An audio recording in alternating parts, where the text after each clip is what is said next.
இப்ப பாத்தீங்கன்னா சோசியல் மீடியால அன்னைக்கு இவர் அவரை பத்தி பேசுறது, அவர் இவரை பத்தி பேசுனது, இதெல்லாம் வைகோன்னு ஒருத்தர் இருக்காரு தெரியுமா? அவர் என்னென்னலாம் பேசினாரு தெரியுமா? இவ்வளவு ஏங்க அந்த ரிமோட் தூக்கி போட்டு வச்சாரு ஒருத்தர், அவர் என்னெல்லாம் பேசினாரு தெரியுமா? கதவு திறந்து இருக்கிறது, அந்த கதவுல அவரே போட்டாரு. அவங்களெல்லாம் வச்சுக்கின்னு நீங்க இவரை கேக்குறீங்களா? இந்த வைகோ அவர்கள் மீது என்னென்னலாம் நடந்தது, அவரு என்னென்னலாம் பேசினாரு உலகத்துக்கே தெரியும். எத்தனை பேர் தீக்குளிச்சாங்க சார்.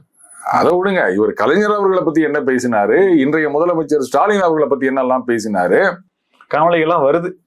அப்புறம் அப்படி இருந்துச்சு. நீங்க அவங்கள பார்த்து சொல்றதுக்கு ஏதாவது இருக்குதா?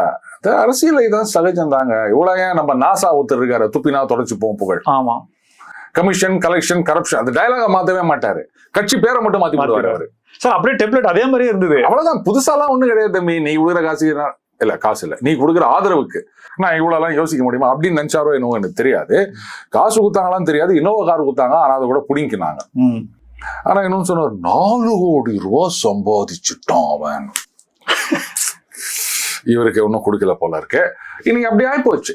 அது கன் ஃபார் ஹயர் அப்படின்னு சொல்லுவாங்க. இப்ப தாவேகால போயிட்டு அவர் அன்னைக்கு கேக்குறாங்க, அண்ணா அவர்களுக்கும் இவர்களும் இது பண்ண முடியுமானா அந்த ஒரு இதை கையில் எடுக்கிறார் அப்படின்லாம் வேற முட்டு குத்து நிற்கிறாரு.